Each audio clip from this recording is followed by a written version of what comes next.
Futuroscope, premier parc d'attractions créé en France, présente Sud Radio, la France à découvrir, Christophe Gickel. Et dans la France à découvrir aujourd'hui, nous allons plonger dans un monde de sensations, où l'immersion est la règle, où la promesse est autant de rêver les yeux grands ouverts que de s'amuser ou de vivre des expériences uniques. Un lieu d'où personne ne ressort indifférent. Vous me direz, ah bon, mais c'est où? Je vous répondrai, c'est à Poitiers, dans la Vienne, ça s'appelle le Futuroscope, et ça fait 35 ans que ce parc d'attractions français, singulier, atypique, ne cesse de surfer avec le succès et de se renouveler. À preuve, il attire chaque année près de 2 millions de visiteurs. Au sommaire de cette émission donc, des voyages dans l'espace, du fun, du rêve, des sensations, de la poésie même et des révélations. Bref, une visite guidée dans les coulisses du Futuroscope avec ceux qui en font tous les jours une incroyable aventure pour petits et grands.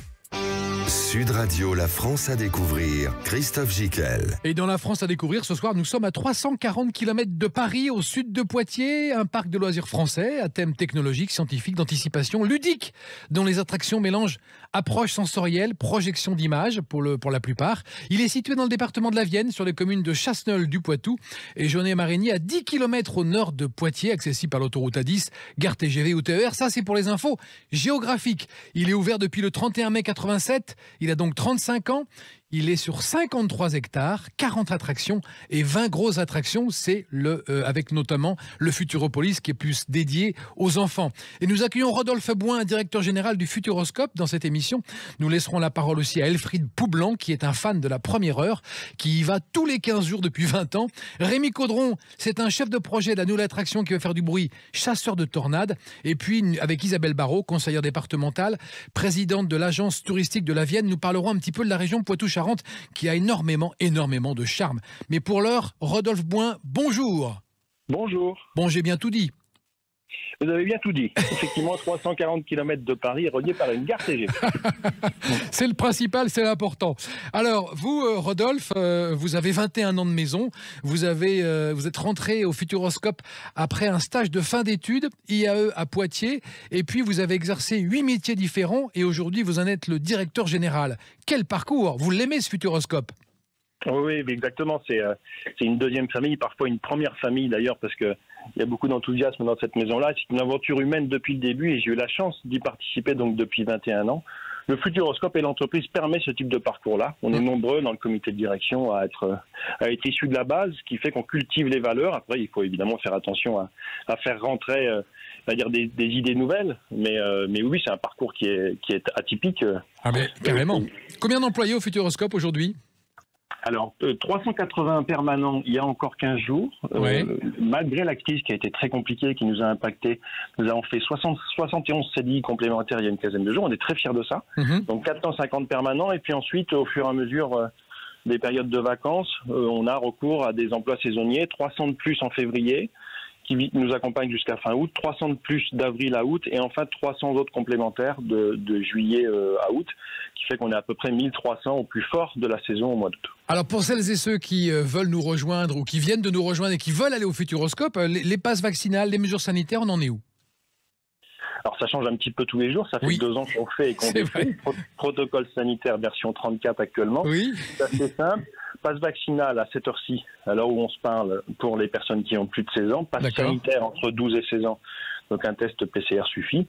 Et donc à partir du 15 mars, tout ceci est supprimé. Et d'ores et déjà, depuis lundi dernier, une semaine maintenant, il n'y a plus l'obligation de porter un masque, à la fois dans les allées et dans les attractions. Il est juste recommandé. On se conforme strictement aux dispositions gouvernementales en lien très étroit avec la préfecture. Parfait. Alors je disais tout à l'heure dans mon introduction que le parc ne cessait de se renouveler, de se réinventer. Est-ce que la période Covid a permis ça justement, de rafraîchir des choses qui n'avaient pas été rafraîchies depuis longtemps, de revoir un certain nombre de trucs et de machins? Oui, alors plusieurs choses. D'abord, c'est la clé, effectivement, du parc du Futuroscope et globalement du secteur d'activité. Se renouveler en permanence, se remettre en question en permanence et afficher des nouveautés pour faire en sorte que les visiteurs aient envie de venir et surtout reviennent et nous recommandent. Pendant cette crise, donc ça a été très violent, les chiffres d'affaires ont été divisés par 2 sur 2 années. On a malgré tout validé un grand plan d'investissement qui fait qu'on multiplie par 4 nos investissements dans les années qui viennent, grâce à nos actionnaires qui sont solides, la Compagnie des Alpes, le département de la Vienne et la Caisse des dépôts. Et puis vous avez raison de dire qu'on n'a pas sacrifié des enveloppes d'investissement qui sont des enveloppes d'embellissement, puisque en 2020, on a fermé 5 mois malheureusement, en 2021, 7 mois. Ce qui n'arrive jamais d'habitude. Hein. Exactement, donc on n'a jamais des périodes d'hivernage de ce type-là, donc on a refait quasiment l'entièreté de nos massifs, de nos espaces verts. On en a profité pour mettre des coups de peinture un petit peu ci et là. Et on est content de voir que les visiteurs le notent, puisque les notes d'ambiance et d'aménagement, on fait des enquêtes de satisfaction toutes les semaines, progressent de manière assez significative. Donc on n'a jamais eu un parc aussi joli. Ah, très bien. Est-ce que les enquêtes de satisfaction disent qu'on est bien accueilli, que c'est chouette, qu'il y a toujours une bonne ambiance? Exactement. C'est une de nos grandes forces. Alors on considère que la note de satisfaction générale, et donc les intentions de revenir et de recommander, évidemment se construit par la qualité des attractions, mais pas seulement, et peut-être même encore plus fortement ailleurs. Oui. C'est pour ça qu'on travaille très fortement les extérieurs, et puis vous avez raison de citer l'accueil. On a un 9 sur 10 en accueil, qu'on a même renforcé pendant la période Covid. On est très très fiers de ça. On s'était dit, sur la période de Covid, on a des éléments qui sont en notre défaveur, notamment les flux, parce qu'il a fallu faire un peu plus de nettoyage, laisser un siège sur 2, donc on avait un déficit capacitaire, j'allais dire, et ça a été contrebalancé par une qualité humaine qui est très importante au Futuroscope et qui a sublimé pendant cette période-là, ce qui me permet de remercier encore et de féliciter l'ensemble des équipes du parc du Futuroscope. Et c'est vrai que les enquêtes de satisfaction, vous avez les yeux rivés dessus toutes les semaines pour améliorer en permanence le process. Ça, c'est bien. Exactement. Oui. C'est le client qui décide. Oui. C'est le client qui décide les natures d'expérience que nous allons construire, que nous avons construit ces dernières années et que nous allons construire dans les années qui viennent. Par exemple, depuis une dizaine d'années, nos visiteurs nous ont dit qu'ils étaient avides de sensations et qu'ils voulaient un peu plus de sensations. Donc on travaille effectivement en lien avec ça, sans renier évidemment l'histoire originale du parc du Futuroscope. Il ne s'agit pas de faire rentrer de la sensation pour de la sensation, mais des natures d'expérience qui sollicitent un peu plus fortement le corps.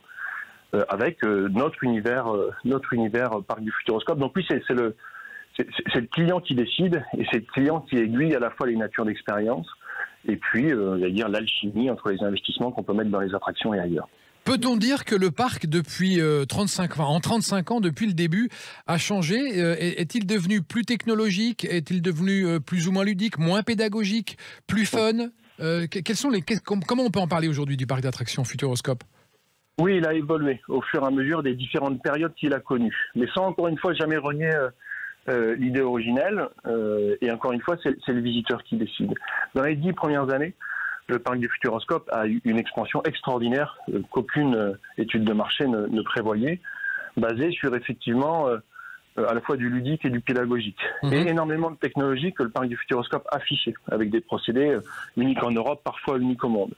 On est toujours fait de technologie, on sera toujours fait de technologie, parce qu'il faut toujours avoir les meilleurs éléments et les meilleurs équipements qui se font dans le monde. Mais il y a quelque chose qui a changé, qui est que les 10 premières années, on montrait ces équipements-là. Et quelque part, ça se suffisait.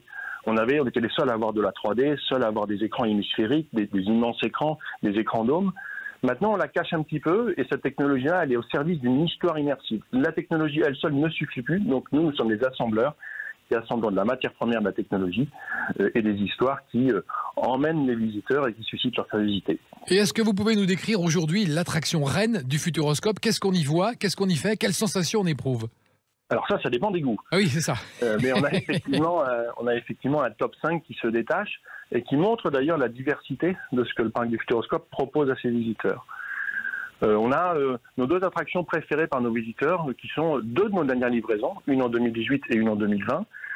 Une première qui s'appelle l'Extraordinaire Voyage, où on est vraiment là dans ce que le Futuroscope a fait depuis le départ, c'est-à-dire la grande et belle image, servie par un dispositif technologique qui était un prototype. C'est une grande plateforme de 120 places qui bascule à la verticale, vous avez les pieds dans le vide et vous êtes parfaitement immergé dans un écran dôme. Et puis notre nouveauté en 2020, qui est Objectif Mars, qui est le premier roller coaster, donc une montagne russe du parc du Futuroscope, sur la thématique de l'espace, qui est également fortement plébiscité, donc ça fait 2. On a un petit bijou qui existe depuis 15 ans qui s'appelle Danse avec les robots. Ah oui, c'est génial, c'est marrant ça. Donc ce sont des robots de l'industrie automobile qui ont été dévoyés, ouais. Donc à la place d'avoir le petit pinceau qui sur des chaînes d'usine peignent les voitures, et ben on a une nacelle avec 2 personnes, et donc vous dansez avec les robots. Notre nouveau show nocturne, qui est également fortement publicité, qui a été fait en 2021. On en est très fiers parce qu'on l'a construit pendant la crise, en visio, sans forcément avoir de garantie. Et donc, il a eu le prix du meilleur spectacle au monde il y a 4 mois maintenant. Et puis enfin, notre spectacle de magie, qui ramène une touche de vivant, de spectacle vivant au parc du Futuroscope, et puis Futuropolis qui est le monde pour les enfants, ou plutôt un monde de partage entre les grands et les enfants. Oui, car il faut pas oublier les enfants. C'est pas un parc technologique pour les grands, c'est aussi un endroit merveilleux pour les enfants qui peuvent s'éclater avec leurs parents. Exactement. Notre cœur de cible, ce sont les familles françaises. Ça le restera, même si avec notre projet de croissance, on va essayer d'aller attaquer d'autres marchés, d'aller en croissance sur d'autres marchés, comme le marché scolaire, international ou tourisme d'affaires. Mais notre cœur de cible reste effectivement les familles françaises, parce qu'on est un lieu de partage tout simplement, où à un moment donné on oublie le quotidien et on passe un moment merveilleux entre parents et enfants, beaucoup de grands-parents également avec leurs petits-enfants. Et donc nous sommes un lieu comme je le disais, de partage qui suscite de l'émotion, des rires et des sourires partagés. Absolument. Combien de temps vous conseillez de visiter le Futuroscope? Évidemment le plus longtemps possible, mais le temps idéal pour vous? Alors, ça ne va pas être une réponse vénale, pas pour le chiffre d'affaires, mais quoique quand même. Non, la bonne durée pour visiter le parc du Futuroscope, c'est 2 jours. Ouais. Pour éviter d'avoir une pression et un stress particulier. C'est pas toujours facile de consommer un parc d'attractions, d'essayer d'enchaîner les différentes attractions. En 2 jours, on est libre, on a la possibilité de profiter également des espaces verts qui sont magnifiques, des espaces de détente. Oui. On a une restauration qui est de très bonne qualité, avec beaucoup de restauration assise. On ne fait pas beaucoup de restauration rapide. Donc 2 jours, c'est vraiment l'idéal pour prendre le temps et profiter de l'ensemble de notre dispositif. Après, la moitié des visiteurs aujourd'hui le consomment sur 2 jours et l'autre moitié sur une journée. Voilà. Mais effectivement, 2 jours, c'est le confort idéal pour visiter le parc. Ça, c'est bien. Sinon, si vous y avez été vénal, vous auriez dit 3 ou 4. Donc, on va rester sur 2 jours. C'est très bien. Et restez avec nous, chers amis Sud Radio, car vous allez découvrir le Futuroscope dans un instant. Les révélations et les bons plans d'un fan absolu qui est tombé amoureux du parc à 2 ans et demi et qui y retourne tous les 15 jours depuis près de 20 ans. Il s'appelle Elfriede Boublanc. Il est avec nous dans un instant. Futuroscope, premier parc d'attractions créé en France, présente Sud Radio, la France à découvrir, Christophe Gickel. Et retour dans la France à découvrir, consacré en ce dimanche au Futuroscope qui a bientôt ses 35 ans. Il est né le 31 mai 1987 et nous sommes avec Rodolphe Bouin, son directeur général. Nous accueillons dans un instant Elfriede Boublanc, un fan de la première heure. Rodolphe, vous saviez qu'il y avait des fans comme ça qui avaient un lien presque sentimental, organique avec le parc, et comme dans des séries TV, il y a des fans, un groupe de fans. Oui, on est complètement au courant. Ils ont d'ailleurs un site internet qui s'appelle Forum du Futuroscope et j'ai vraiment plaisir à les accueillir très souvent, je dois dire, au parc du Futuroscope. Absolument. Nous accueillons Elfriede tout de suite, qui est né à Cognac. Il a 35 ans, comme le parc, à 11 jours d'intervalle. Il est diagnostiqueur immobilier pour les entreprises. Il habite à 852 mètres à vol d'oiseau. Il a mesuré du parc et ça lui prend 7 minutes 22 à pied pour s'y rendre. C'est un vrai fan. Bonjour Elfriede. Bonjour. Vous allez bien ? Oui, très bien. Alors, c'est vrai que vous êtes un fan du parc depuis que vous avez l'âge de 2 ans et demi. Comment s'est fait votre première rencontre avec le Futuroscope ? Alors, après, je m'en souviens pas parce qu'à 2 ans et demi, oui, c'était un peu juste. Mais on vous a raconté. Oui, puis j'ai été accompagné de personnes qui étaient des adultes, donc j'ai surtout joué en extérieur à l'époque parce qu'à 2 ans et demi, on ne fait pas la taille requise pour certaines attractions. C'est vrai. Et on a fait pas mal d'images d'attractions avec que des images et pas de dynamique. Mm-hmm. Mais je suis tombé amoureux de ce parc vraiment tout petit et ça a continué les années suivantes.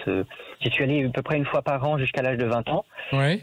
Et puis en 2013, je me suis installé sur Orgenéclin en premier, puis Chasseneuil-du-Poitou après en appartement.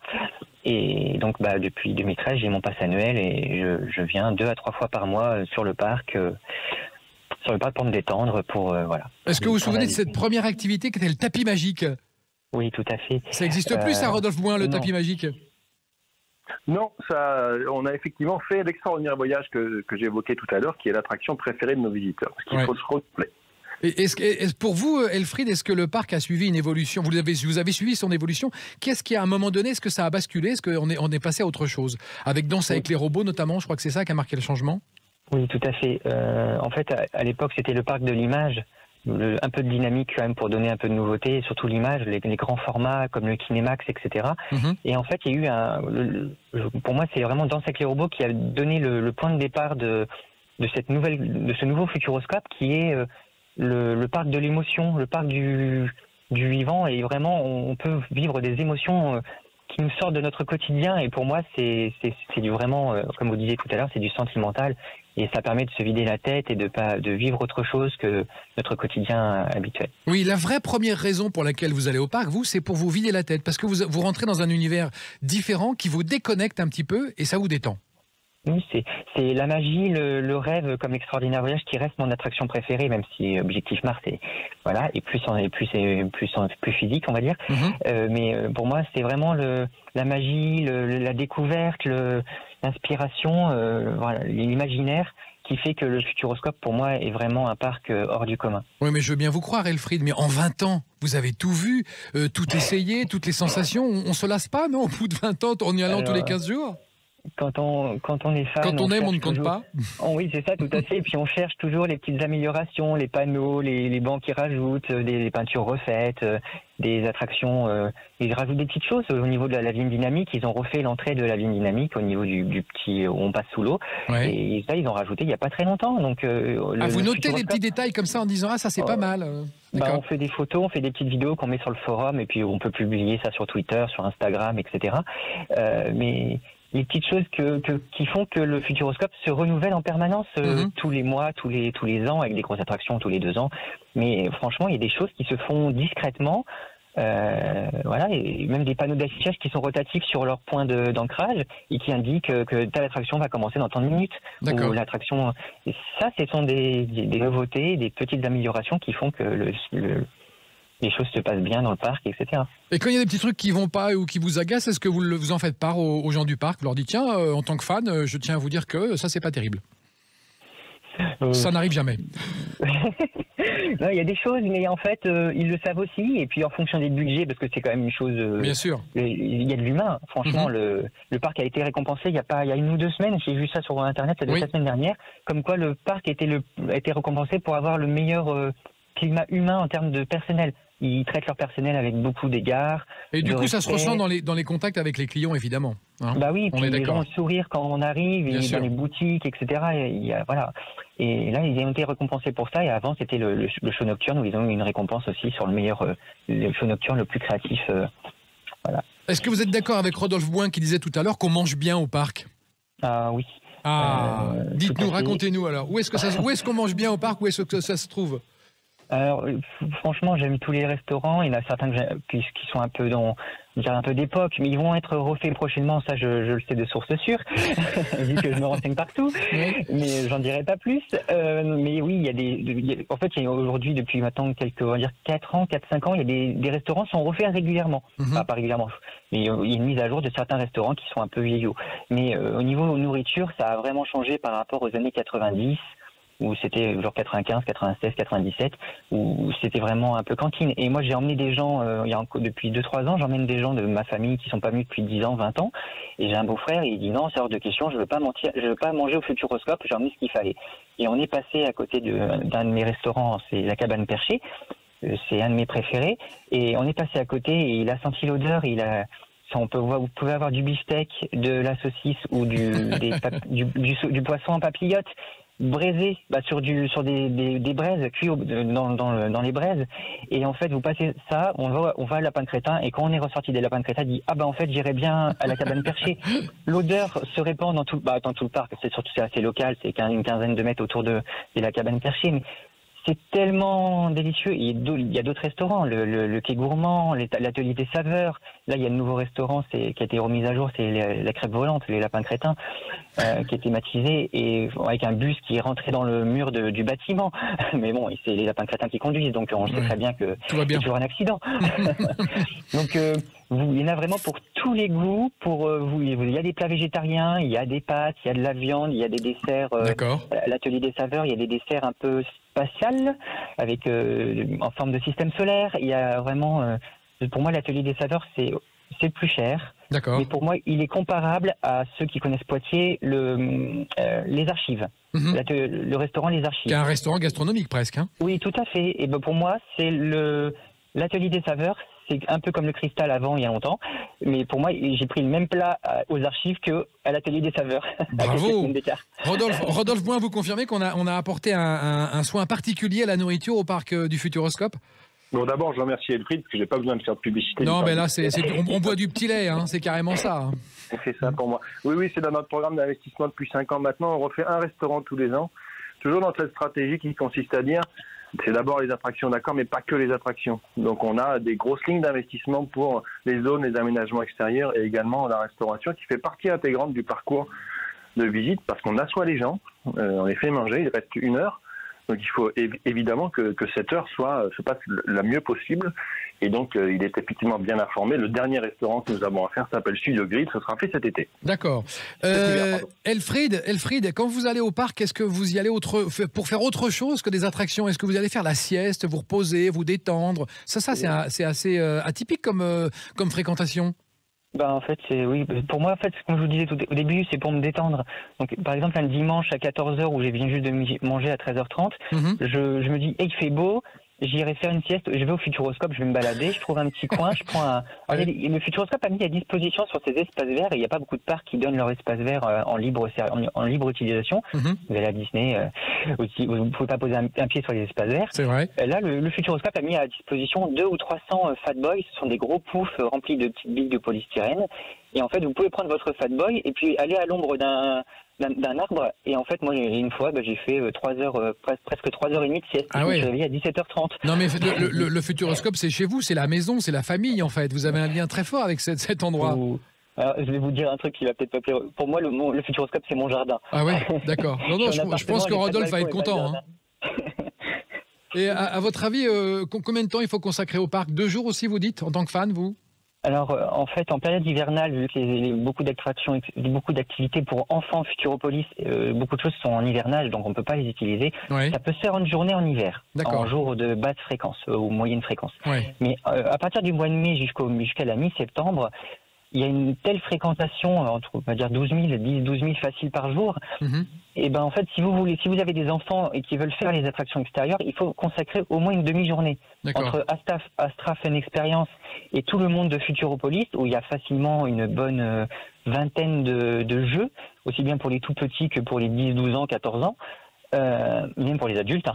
Moi j'en fais beaucoup, surtout la Sauvetage Academy par exemple, qui plaît plus aux adultes même qu'aux enfants. Il y a plus d'adultes qui la font, et donc en fait faut consacrer 2 jours parce qu'en fait il y a une demi-journée complète qui va être les parents vont se reposer sur des Fat Boys et les enfants de 12 ans vont aller à Futuropolis, ils vont s'amuser, ils vont s'éclater.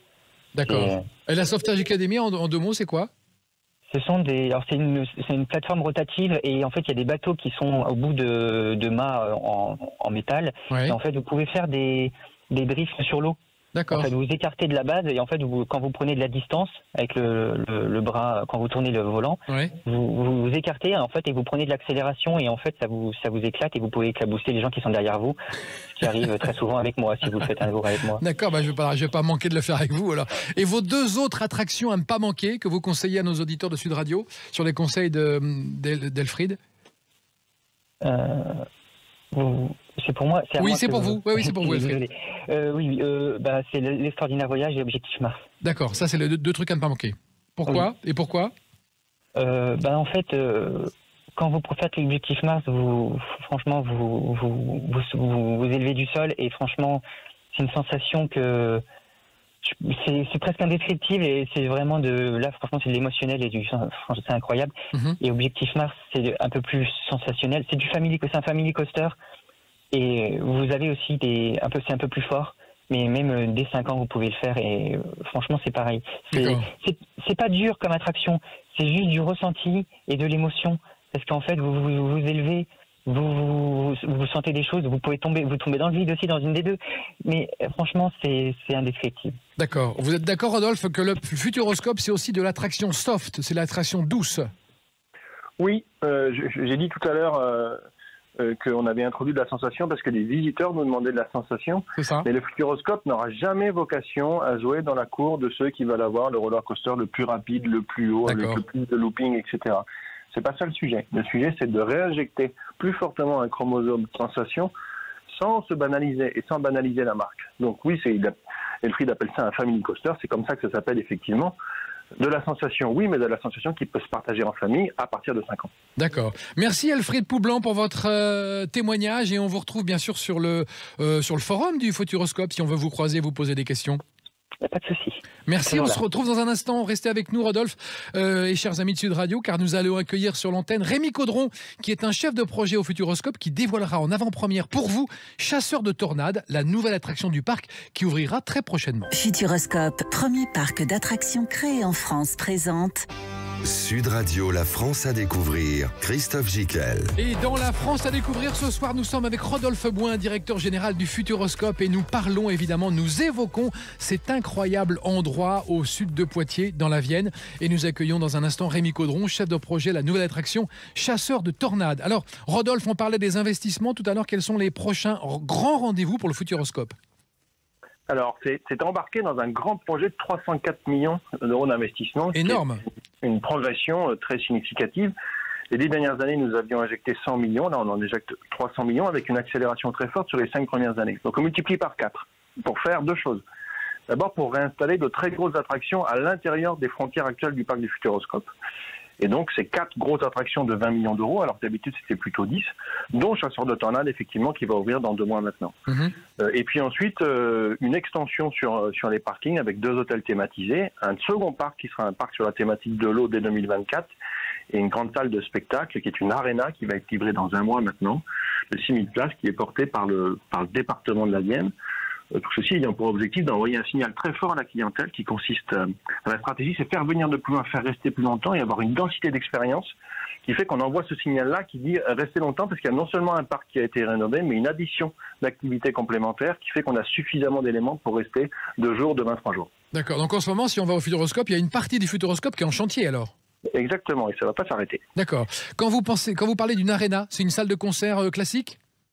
Oui, c'est une grande salle de spectacle, donc une arena avec les codes d'une arena. D'accord. Et donc 6000 places avec différentes configurations et qui vise à avoir une programmation classique de très grands concerts, de très belles affiches, des événements sportifs également, culturels et puis des spectacles vivants. Bref, une très très grosse programmation qui est déjà en grande partie programmée pour 2022 et 2023 avec des remplissages qui sont très intéressants à cette heure-ci. Et hors les enceintes du Futuroscope, il y aura aussi des animations ? Oui, exactement. Il y a le parc dans ses frontières actuelles, 200 millions, et puis donc les 104 millions qui sont de l'autre côté. L'ensemble de ces équipements-là, Zero Gravity, qui est porté par un opérateur privé, une grande soufflerie qui simule des vols parachutisme, oui. Cette grande salle de spectacle portée par le département, donc l'Arena, nos 2 hôtels thématisés et le second parc qui arrive en 2024, va être relié par une énorme plaza qui sera thématisée, arborée, de 10 000 m2, qui aura également pour objectif d'y introduire des spectacles estivaux, etc. D'accord. Rémi Caudron, vous êtes chef de projet sur la nouvelle attraction Chasseurs de Tornades qui va être mise en place bientôt. Alors comment ça se passe dans votre tête quand on décide comme ça de mettre en place une nouvelle attraction ? On s'inspire de quoi ? On va chercher des technologies où ? On essaye de savoir si c'est budgétairement jouable ? Comment ça se passe ? Eh ben, tout d'abord, on commence par prendre une des attractions qui est les moins plébiscitées par le parc, donc... Le but, c'est de renouveler toujours notre offre avec des attractions qui sont notées dans l'idéal 9 sur 10.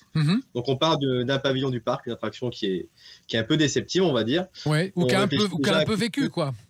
Exactement, qui a un peu de vécu, etc., qui est plus dans les goûts actuels. Et on essaie de trouver une technologie pour la mettre dans ce nouveau bâtiment. Parce que souvent, on part avec des pavillons qui sont existants. Donc là, pour trouver une technologie, on va avoir un peu tous les fournisseurs d'attractions qui existent dans le monde entier. Donc, on voyage un peu. Une fois qu'on a choisi cette technologie, on en trouve une thématique. Donc on essaie de rester un peu dans les grandes thématiques qu'on a au Futuroscope, qui sont un peu les grands rêves de l'homme. Enfin, on a de la téléportation, on a du voyage dans le temps, on a de l'espace. Donc une fois qu'on a un peu trouvé cette thématique et cette technologie, on essaie de marier les deux, de faire en sorte que ça rentre dans des budgets et des plannings que notre direction nous donne. Et après, on commence un peu à travailler beaucoup en interne, parce qu'on a la chance au Futuroscope d'être un bon service projet avec 7 chefs de projet, une direction de la création qui nous aide beaucoup sur tout ce qui est créatif, d'un point de vue scénographique, scénique, et après avec notre filiale aussi FMD pour tout ce qui est audiovisuel, développement d'effets spéciaux. Alors ça, c'est le côté technologique, mais est-ce qu'on travaille aussi sur un scénario, sur des histoires qui vont se dérouler et qui vont embarquer le visiteur ? Au-delà du technologique, il y a aussi une partie histoire. Exactement. Donc là-dessus, on travaille beaucoup avec notre direction de la création, où souvent on étudie différentes pistes sur laquelle voilà, l'attraction pourrait fonctionner, qui se rapproche le plus de la technologie qu'on a choisie et des thématiques du parc. Et comme là, pour Chasseurs de Tornades, on avait eu différentes pistes possibles sur ce projet. Et on a retenu donc l'histoire de chasser les tornades à proximité du Futuroscope. Alors, racontez-nous l'histoire de ces chasseurs de tornades. Comment ça va se dérouler pour le visiteur? Donc en fait, on va proposer à nos visiteurs d'aller dans le premier centre d'études météorologiques extrêmes du parc du Futuroscope. Ils vont aller à la rencontre de 2 protagonistes qui sont Alex et Mélanie. Alex qui est un baroudeur chasseur de tornades depuis des dizaines d'années, qui a un 4x4 qui s'appelle le Bully, qui est capable de résister à l'aspiration d'une tornade. D'accord. Et Mélanie qui est une scientifique, directrice du centre, beaucoup plus carrée, scientifique, qui a mis au point une sonde qui s'appelle le Trombix. Et cette sonde, en fait, a pour but de disperser les tornades. Et on les verra, ces 2 personnages, vraiment, physiquement? On les voit, ces personnages, non? Exactement. Enfin, on va les rencontrer différentes scénettes vidéo dans la file d'attente. Donc, on a une file d'attente à l'intérieur qui va être très chargée en déco, très thématisée, qui va permettre d'installer l'histoire, de présenter ces personnages, d'aller à leur rencontre. Et jusqu'à un moment où on va assister donc à cette présentation, la présentation de leurs avancées technologiques. Sauf que vous vous doutez bien que tout ne va pas se passer comme prévu, quoi. Une tornade va frapper le site du Futuroscope. Non, c'est pas drôle. Et on va aller la chasser. Et là, c'est l'aventure commence à ce moment-là. Rodolphe Voin, où est-ce qu'on va chercher des idées comme ça? Je sais que vous voyagez, vous et votre équipe, dans le monde entier pour aller voir ce qui se passe ailleurs. Oui, il n'y a pas de recette universelle. Nous, comme le disait Rémi, on se considère comme étant des assembleurs. Et on a une équipe qui est très intégrée, qui est garante un peu de la marque et du développement du parc du Futuroscope. Donc effectivement, on voyage énormément dans des parcs concurrents pour s'en inspirer, pour aller chercher des ingrédients, mais pas que, et de plus en plus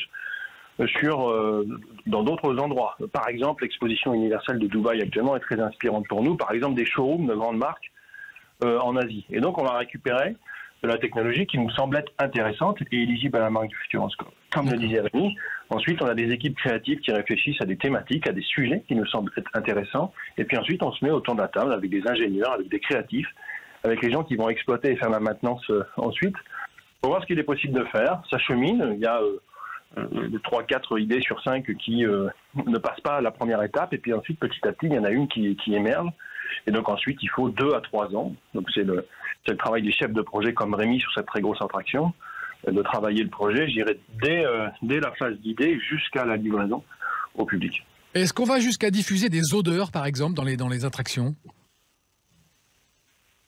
Rémi, ça dépend des attractions, hein. Oui. On a l'extraordinaire voyage, on joue beaucoup sur le côté olfactif. Là, à Chasseurs de Tornades, on se base plus sur les effets spéciaux. Parce que voilà, quand on va aller chasser la tornade, on va partir à l'aventure. Une tornade, ça fait des dégâts. Donc là, on va plutôt être dans le côté plus effets spéciaux, explosions, jets de fumée, des décors mobiles qui vont s'effondrer, des jets d'étincelles. En fait, voilà, on utilise un peu toutes ces ficelles d'effets spéciaux, de sens, selon l'histoire de l'attraction et la thématique. Alors, quelles sont les grandes familles d'attractions au Futuroscope? Il y a les roller coasters, c'est ça? C'est les montagnes russes? Qu'est-ce qu'il y a d'autre? Rodolphe ou Rémi? On essaye effectivement d'avoir une diversité d'expériences très forte, et de plus en plus, on ne renie pas nos origines. Donc on a surtout, et encore, la belle et grande image qui ne se suffit plus à elle-même, donc avec des dispositifs mécaniques qui permettent de nous immerger complètement dans l'image. On a introduit il y a un petit moment des spectacles vivants, avec un spectacle de magie, avec un autre spectacle qui n'est pas joué cette année, qui s'appelle Cube, mais qui va être réintroduit également. Un peu plus de sensations, parce qu'encore une fois, les visiteurs nous l'ont demandé. Des jeux pour enfants, des jeux interactifs de partage. Donc on a une palette très importante. Et puis show nocturne, j'oubliais, c'est quelque chose d'à part, une palette très diversifiée d'offres, parce qu'il faut qu'il y en ait pour tous les goûts et parce qu'on n'a pas vraiment choisi nos cibles, considérant qu'il faut qu'on puisse répondre à l'ensemble des attentes des visiteurs qui est très varié. D'accord. Rémi, quelle est l'attraction, la machine la plus complexe, celle qui bouge dans tous les sens, celle qui nécessite beaucoup de mouvements ou qui est très difficile à régler? Actuellement, là, à l'heure actuelle, on est sur Objectif Mars, qui est assez complexe entre la partie roller coaster qui est en indoor, puis en outdoor, en extérieur. On a pas mal d'effets spéciaux sur ce roller coaster, entre les véhicules qui sont rotatifs, une petite surprise à la fin du parcours, et tous les décors qui sont environnants à cette expérience, les effets spéciaux qui sont intégrés dans l'attraction. Mais je pense qu'avec l'ouverture de Chasseurs de Tornades, on arrive aussi sur un dispositif technologique qui va être assez complexe, puisque dans cette attraction, les visiteurs vont être installés sur une plateforme rotative de 120 places, qui peut tourner à une vitesse de 27 km/h, qui peut également bouger dans toutes les directions. On est sur 3 vérins qui peuvent la permettre de monter, descendre à droite, à gauche, en avant, en arrière. D'accord. Cette plateforme est au milieu d'un écran cylindrique de 420 mètres carrés qui a la particularité d'avoir des portes escamotables qui coulissent sous terre pour faire apparaître l'entrée et la sortie de la salle, et aussi des scènes d'action en live. On va avoir du mélange entre du fictif à l'écran et du réel sur des scènes d'action en live avec un opérateur-acteur qui va être sur ces scènes, donc du figurant, du performeur. Des effets spéciaux, des mécaniques entre les décors, un véhicule de 1,5 tonne qui va se déplacer sur un rail, qui va tourner. Et il faut bien se dire que la finalité, c'est que on appuie sur un bouton et toute cette mécanique se met en mouvement, quoi. Donc là, on est en pleine phase de réglage de tous ces effets. Et c'est la partie assez complexe de se dire, voilà, pendant 4 minutes 30, il faut que tout joue sans problème, avec aussi tous les organismes de sécurité que ça engendre derrière. Oui, carrément. C'est de l'horlogerie suisse, pratiquement. C'est une précision infinitésimale. Tout doit être réglé au millimètre près, quoi. Exactement, tout est réglé au centimètre près, à la milliseconde près, parce que voilà, on a tout un timing sur le déclenchement des effets. Quand le véhicule va disparaître derrière l'écran, faut qu'il y ait le raccord à l'image au même moment. Donc voilà, on est tout en une phase de réglage, d'affinage de tout ça. Ça nous permet aussi de tester un peu tout ce qu'on a imaginé depuis 3 ans, de voir ce qui va des fois pas, et de pouvoir le corriger pour offrir l'expérience la plus ultime et la plus immersive à nos visiteurs d'ici cet été. En fait, vous êtes des grands enfants, Rémi. Vous vous amusez avec des choses incroyables, grandeur nature, qui vous amusent d'abord. C'est vrai que là-dessus, c'est un peu la chance qu'on a de travailler dans la parc d'attraction. C'est qu'aucune journée ne se ressemble. Ouais. On travaille avec au milieu de visiteurs qui sont là en vacances, en week-end, en repos. Et le but, c'est de les faire rêver, de les faire se dépayser, changer d'idée, et voilà, qui perdent un peu toute notion de temps et d'espace en venant au Futuroscope. Et en même temps, il y a aussi la Vienne Dynamique qui existe depuis 1994, qui est incontournable, qui n'est pas aussi technologique que les nouvelles, mais qui a son public. Exactement, c'est là où on voit la force en fait que des fois, technologiquement, même si ça peut être un peu dépassé, quand on a une histoire qui est forte, qui tient la route, qui marque les visiteurs, celle-ci reste, donc elle est encore bien classée chez nous. C'est un indémodable du Futuroscope, et là-dessus on voit, voilà, c'est une histoire qui date de 1994, que certains parents ont transmis à leurs enfants, que des enfants vont transmettre aussi à leurs enfants, que des grands-parents ont connu, donc c'est aussi la force de certaines attractions, et en fait on souhaite qu'on crée une attraction, que notre attraction devienne aussi comme ça un indémodable et qu'elle puisse rester sur le parc le plus longtemps possible, quoi. C'est oui, on vous le souhaite. Plébiscité comme ça par les visiteurs. Merci Rémi Caudron pour votre intervention, votre enthousiasme. Vous êtes chef de projet à la nouvelle attraction Chasseurs de Tornades qui va ouvrir quand ? D'ici l'été. D'ici l'été. On rentre dans une phase de réglage. D'accord. Et d'ici le mois de juin, on va pouvoir inviter nos visiteurs à tester cette nouvelle attraction. Parfait. Et on parlera tout à l'heure avec vous, Rodolphe, de la Clé des Songes aussi, qui a été le meilleur spectacle multimédia au monde en 2021. Et tout de suite, nous allons accueillir Isabelle Barrault, dans un instant. En tout cas, c'est la présidente de l'agence touristique de la Vienne. Elle nous dévoilera elle-même ses conseils de voyage personnels pour découvrir ce joli département de la Vienne. Futuroscope, premier parc d'attractions créé en France, présente Sud Radio, la France à découvrir, Christophe Gickel. Et retour dans la France à découvrir avec Rodolphe Bouin, directeur général du Futuroscope. Dans un instant, nous accueillerons les bons conseils d'Isabelle Barrault, présidente de l'agence touristique de la Vienne, pour découvrir où voir une sublime abbaye du 9e siècle, comment nourrir une bande de bonobos, ou dormir dans les arbres. Tout ça, c'est dans la Vienne, mais pour l'instant, avec Rodolphe, on va parler un petit peu de la Clé des Songes. La Clé des Songes, c'est quoi ? C'est un spectacle nocturne, poétique, onirique. C'est assez inattendu pour un parc technologique, non, Rodolphe ?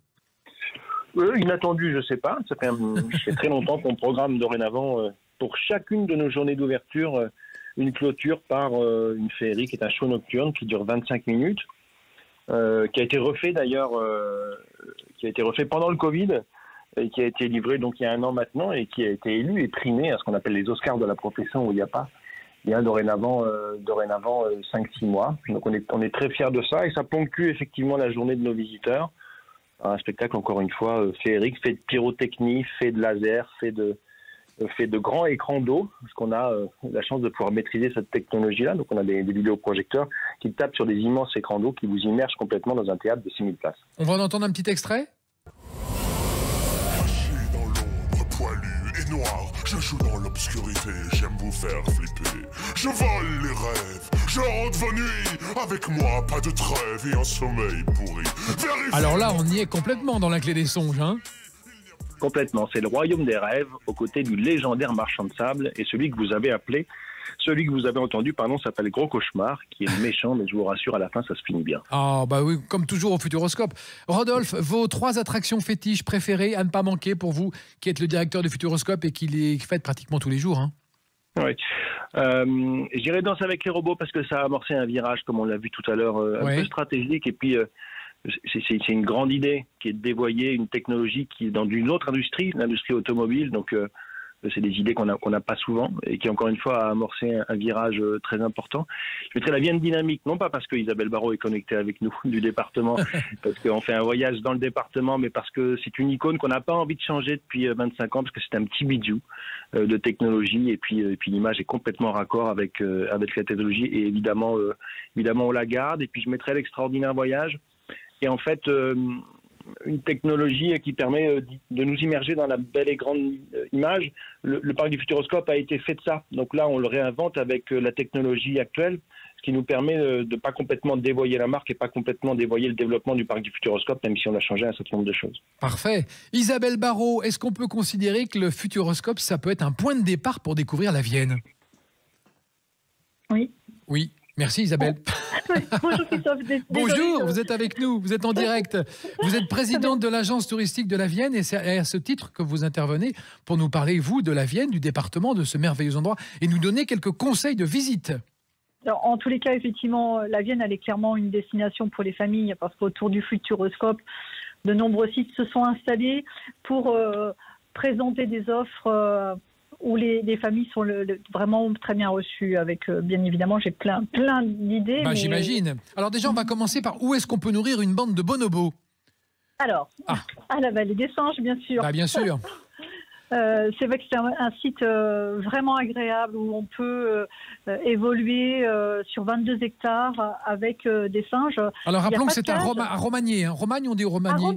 Romagne, à 53 km au sud de Futuroscope. Absolument. Voilà, exactement.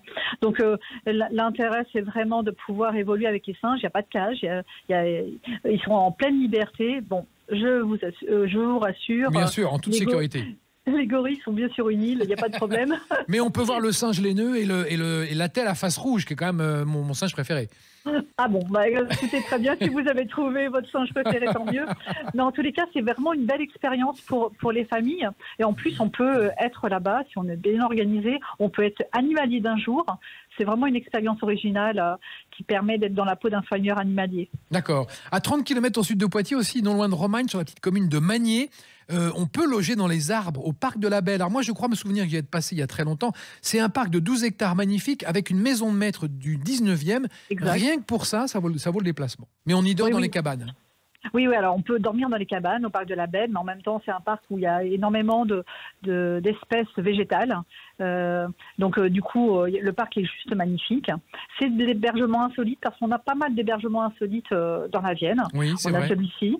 Et puis, on en a un autre. On a le village flottant, où on peut aller séjourner sur une cabane sur pilotis, carrément, au milieu de l'eau, sur un petit étang. En tous les cas, c'est vraiment très sympa. C'est un parc Natura 2000 qui est plutôt agréable également. Alors, on a beaucoup parlé du terrain de jeu du Futuroscope. Et le terrain de jeu dans la Vienne, on y fait quoi? Du canoë, du cheval, du vélo, de la randonnée? Sur quoi on a accentué sur quoi ces dernières années? En tous les cas, c'est une destination nature pour ceux qui aiment s'approprier la nature. Effectivement, on peut faire du canoë parce qu'on a des belles rivières. On a la Vienne, bien évidemment, mais on a aussi la Gartempe, la Creuse.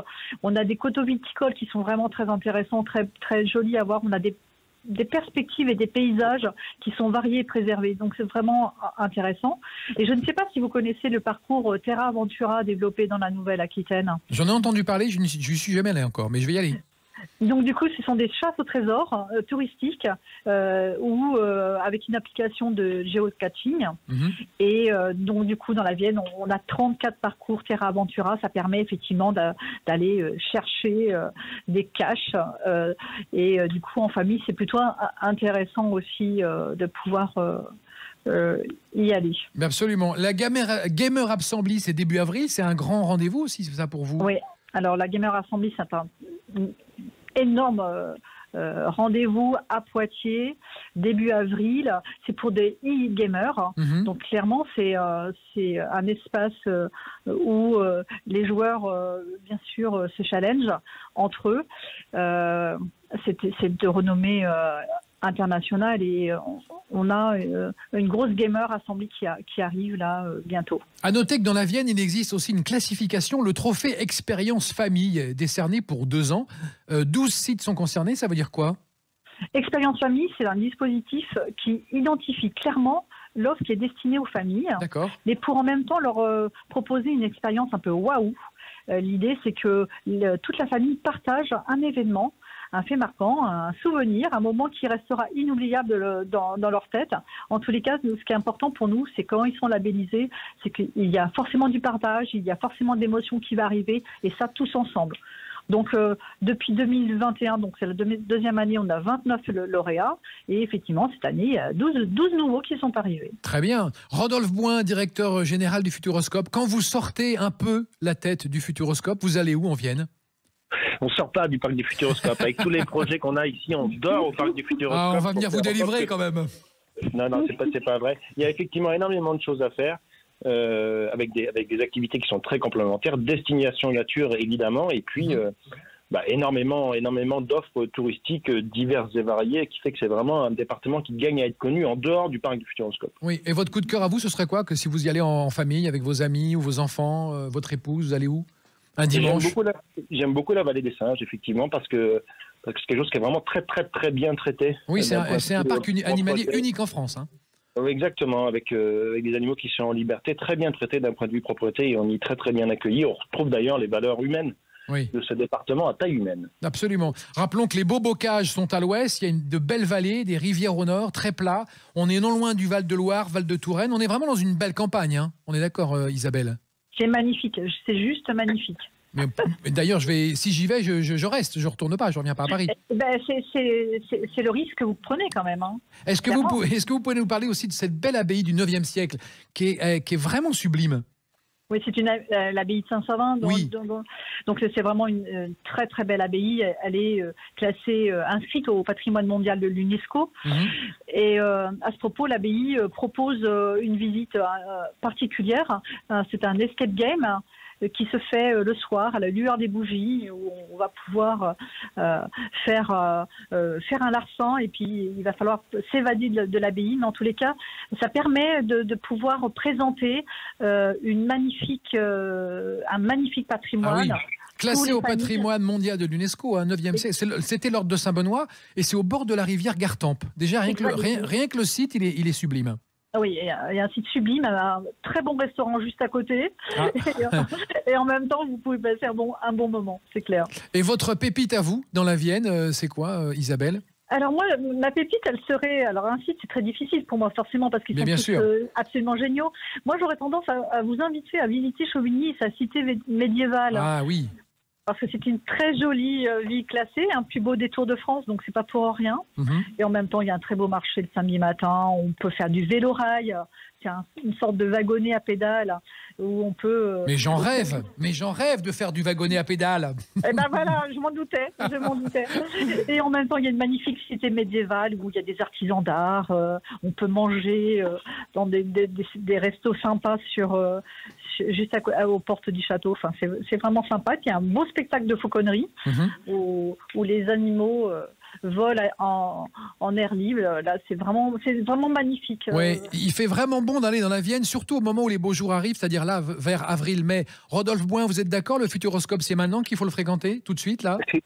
C'est toute l'année, on est ouvert toute l'année, à part 5 semaines d'hivernage sur janvier. C'est vrai que le parc du Futuroscope revêt un caractère particulier à partir du printemps. Oui. Parce que comme je le disais tout à l'heure, la dimension espace vert est vraiment primordiale et contrecarre un petit peu cet aspect un peu minéral par nos grosses attractions qui sont des bâtiments faits un peu façon exposition universelle. Et donc avec ces pelouses qui vous invitent à flâner, c'est un peu paradoxal pour un parc d'attractions, puisqu'on a tendance à considérer que quand on vient dans un parc d'attractions, on fait une addition d'attractions. Eh bien, pas du tout. Jusqu'à n'en plus finir. Et donc, on vous propose une alternance au beau jour, une alternance entre une consommation d'attractions et puis des moments de partage beaucoup plus light, qui ressemblent presque à du slow tourisme. Absolument. J'ai bien compris que d'ailleurs, dans la Vienne, c'était un peu ça l'idée, c'est le slow tourisme et le contact avec la nature, l'immersion dans la nature. Rodolphe, vous nous rappelez les heures d'ouverture, le prix d'une journée, et puis où est-ce qu'on retrouve toutes les infos sur le site internet? Oui. Alors les horaires d'ouverture sont très variables parce qu'on fait bouger les choses. D'abord, je vous ai dit que sur les 285 jours d'ouverture, on finissait toujours par un spectacle nocturne. Qui dit nocturne dit crépuscule. Donc on joue un spectacle nocturne ou deux en fonction de l'affluence à la tombée du soleil. Donc par exemple au mois de mai, c'est jusqu'à 22h30. L'ouverture, c'est entre 9 et 10h en fonction de nos prévisions de fréquentation. Et puis le prix, c'est assez variable. C'est un peu comme les prix de train ou d'avion. C'est très fluctuant. Donc le billet d'entrée c'est 45 € quand on arrive aux caisses, mais on a de manière continuelle des offres promotionnelles et puis quand on réserve c'est moins cher. D'accord, et le site internet c'est ? Tout simplement futuroscope.com. Merci beaucoup pour votre enthousiasme et toutes ces précisions que vous nous avez apportées sur le Futuroscope. Merci Isabelle Barraud pour votre amour que vous nous avez transmis de la Vienne. Merci. Je vous dis à tous les deux à bientôt, vous êtes les bienvenus sur Sud Radio et nous continuons, on se retrouve la semaine prochaine aux mêmes horaires. La France à découvrir dimanche prochain, salut. Avec le Futuroscope, premier parc d'attractions créé en France.